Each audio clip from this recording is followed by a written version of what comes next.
मध्य रेल्वेवर सध्या mega jumbo block सुरू आहे आणि त्यामुळे प्रवाशांना अडचणींचा सामना करावा लागतोय। या सगळ्या विषयासंदर्भामध्ये आता एसटी महामंडळानं काय उपाययोजना केलेल्या आहेत, कशा पद्धतीच्या सोयी सुविधा प्रवाशांना उपलब्ध करून दिल्यात या संदर्भात बोलण्यासाठी स्वतः एसटी महामंडळाचे व्यवस्थापकीय संचालक आपल्यासोबत डॉक्टर माधव कुसेकर आहेत। आपण त्यांच्याशी बातचीत करणार आहोत। सर, खरं तर आज सकाळपासूनच प्रवाशांना मोठे हाल सहन करावे लागतात। काल अचानक ह्या सगळी अचानक घोषणा झाल्यामुळे प्रवासी अडचणींचा सामना करतात। कशा पद्धतीने एसटी महामंडळानं सोयी सुविधा उपलब्ध करून दिल्या? रेल्वे प्रशासनाकडून आम्हाला 2 दिवसापूर्वी ह्या मेगा ब्लॉकबद्दल सांगण्यात आलं होतं।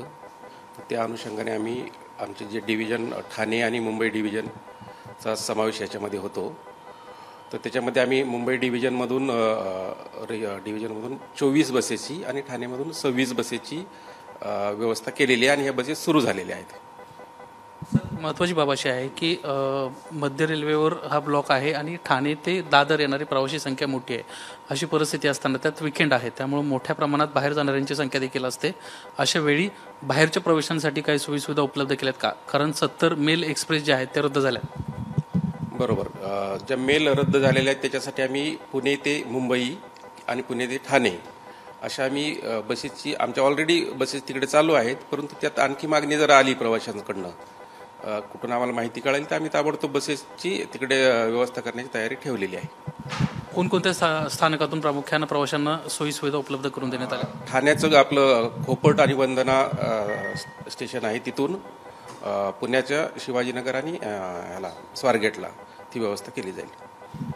आज दिवसभरामध्ये ह्या गाड्यांची संख्या साधारण किती आहे? किती मोठ्या प्रमाणात तुम्ही गाड्यांची व्यवस्था उपलब्ध? आपल्याला सांगितल्याप्रमाणे मुंबई डिव्हिजनच्या 24 आणि ठाणे डिव्हिजनच्या 26 अशा 50 गाड्या लावलेल्या आहेत। परंतु त्या कदाचित शनिवार रविवार पुढे असल्यामुळं प्रवाशांना रेल्वेकडनंही सांगितलं जर तुमचं महत्त्वाचं काम नसेल तर बाहेर पडू नका।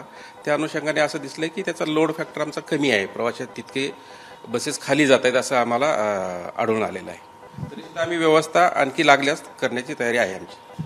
आणखीन एक महत्त्वाचा प्रश्न, खरं तर मागच्या 2-3 वर्षामध्ये एसटी महामंडळाची जी परिस्थिती होती ती संपूर्ण महाराष्ट्रानं पाहिली आहे। उद्या तुम्ही 76वा वर्धापन दिन साजरा करताय। अशा वेळी कशा पद्धतीनं सध्या एसटीची परिस्थिती आहे, काय आर्थिक चणचणी तुम्हाला जाणवत आहेत का? काय त्याच्यावर उपाययोजना केल्या? आपल्याला माहीत असेल मागे कोरोना काळ होता, त्याच्यानंतर एसटीचा 6 महिने साधारणतः संप चालला होता। त्यामुळं बरंचसं उत्पन्नाचं जे आमची घडी होती ती विस्कळीत झाली होती। त्यानंतर शासनाने आम्हाला बरीचशी त्याच्यामध्ये मदत केली। आता मी जॉईन झाल्यापासून 4 जानेवारीपासून ह्याचा जेव्हा आढावा घेतला त्यावेळेस असं आढळून आलं की आपल्या ज्या बसेस आहेत बऱ्याचशा बसेस ऑफ रोड आमच्या खूप आहेत। त्यानंतर एसटी महामंडळाचा जो ताफा आहे त्याच्यामध्ये 10,000 बसेस साधारणतः 10 वर्षाच्या वरच्या आहेत। तर त्याच्यामुळं त्याची दुरुस्ती रेग्युलर करण्यावर आम्ही एक मागच्या वर्षभरापासून हा ड्राईव्ह चालू होता। मी आल्यानंतर आणखी त्याच्यामध्ये संबंधित जे विभाग प्रमुख आहेत त्यांना सूचना दिल्या की आपल्या 15,000 बसेस आमच्या 15,800च्या आसपास बसेस आहेत आणि दरवर्षी 1,001 बसेस आमच्या स्क्रॅपमध्ये जातात। तर त्या 15,800 पैकी 15,000 बसेस आपल्या ऑन रोड झाल्या पाहिजेत, जेणेकरून महामंडळाचं उत्पन्न, कारण हा जो आता मे जूनचा हंगाम आहे हा आमचा पीक सीझन म्हणतो आम्ही त्याला। त्याच्यामध्ये सुट्ट्या असल्यामुळं, लग्नांच्या तिथी असल्यामुळं बरेचसे प्रवासी इकडनं तिकडं जात असतात सुट्ट्यामध्ये लग्नांसाठी वगैरे। तर त्याच्यामध्ये उत्पन्न वाढतं म्हणून याचं आम्ही नियोजन केलं होतं की 15,000 बसेस रस्त्यावर आणायच्या।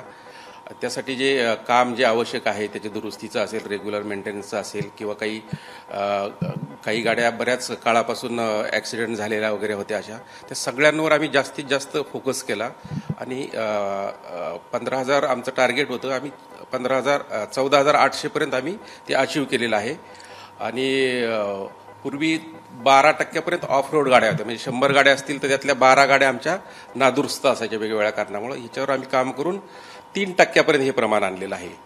आणि मला सांगायला आनंद होतोय की आम्ही 56,000 किलोमीटर पर डेचं टार्गेट ठेवलं होतं, तर ते आमचं टार्गेट मागच्या आठवड्यापासून आम्ही अचीव्ह करत आहोत डेली। खरं तर मागच्या 4-5 महिन्यापर्यंत जर आपण पाहिलं तर सातत्यानं एसटी महामंडळातील कर्मचारी आंदोलनाला बसायचे, कारण त्यांच्या पगाराचे पैसे त्यांना मिळत नव्हते असं त्यांचं म्हणणं होतं। प्रशासनाकडून, खास करून सरकारकडून तुम्हाला ती जी देण्याची रक्कम होती ती पूर्णपणे येत नव्हती असं म्हणणं होतं आणि त्यामुळे पगार उशिरा व्हायचे। आता एस टी महामंडळाची काय परिस्थिती आहे? एस टी महामंडळ आता स्वतः तेवढं उत्पन्न करू शकलंय का की जेणेकरून कर्मचाऱ्यांचे पगार निघू शकतील? आपल्याला मी सांगितलं त्या पद्धतीने आम्ही सध्या मागच्या आठवड्यापासूनच टार्गेट आमचं किलोमीटरचं अचीव करत आहोत. प्लस आमचा महामंडळाचा जो बसेसचा ताफा आहे तो खूप जुना झालेला आहे, त्याच्यात नादुरुस्त होण्याचं प्रमाण खूप आहे. हे जरी असलं तरी आम्हाला शासनाकडनं याच्यामध्ये मदत होते. शासनाच्या ज्या महिला सन्मान योजना आहे, ज्येष्ठ नागरिकांची योजना आहे, विद्यार्थ्यांच्या आहेत, या सगळ्यांमधून आमचं भारमान खूप प्रमाणात वाढलेलं आहे. पूर्वी ते कमी होतं, तर त्याचे पैसे जे आहेत ते शासनाकडनं आम्हाला मिळतात. शासन स्तरावर त्या देण्यासाठी योग्य वेळेमध्ये देण्यासाठी प्रयत्न केला जातो. इलेक्ट्रिक गाड्यांसंदर्भातलं एक धोरण मध्यंतरीच्या काळामध्ये आपण पाहायला मिळालं होतं. नव्या किती गाड्या तुम्ही आणताय? इलेक्ट्रिक संदर्भामध्ये सध्या काय परिस्थिती आहे? किती गाड्या भविष्यामध्ये रस्त्यावर पाहायला मिळतील? इलेक्ट्रिक बसेसच्या बाबतीमध्ये 5150 बसेसचं आमचं ती योजना आहे. त्याच्यामधल्या 137 बस पूर्वी आलेल्या होत्या. आता नवीन ज्या 5000 येणार होत्या त्याच्यामधल्या 20 बसेस आलेल्या आहेत.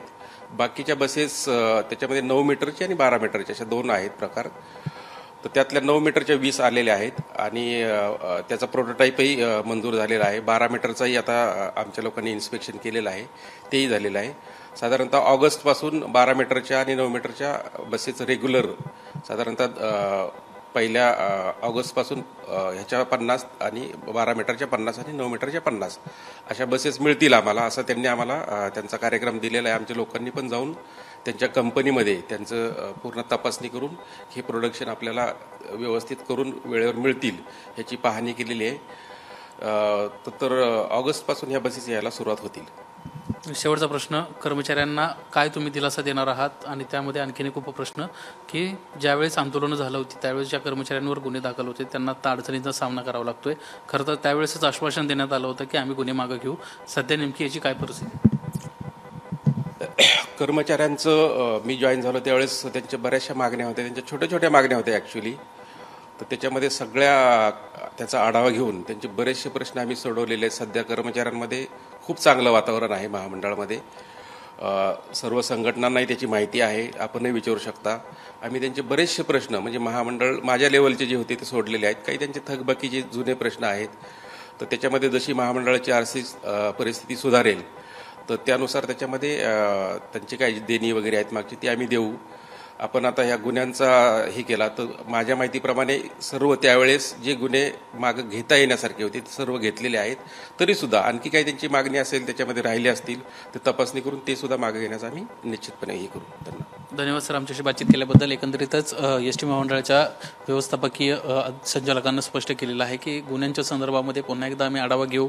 जर त्या कर्मचाऱ्यांचं काही म्हणणं असेल तर त्यांना आमच्याकडे मांडावं. नक्कीच या संदर्भात विचार केला जाईल. कॅमेरामन उत्तम कुटेरसह निलेश बुदावले, एबीपी माझा, मुंबई. एबीपी माझा, उघडा डोळे बघा नीट.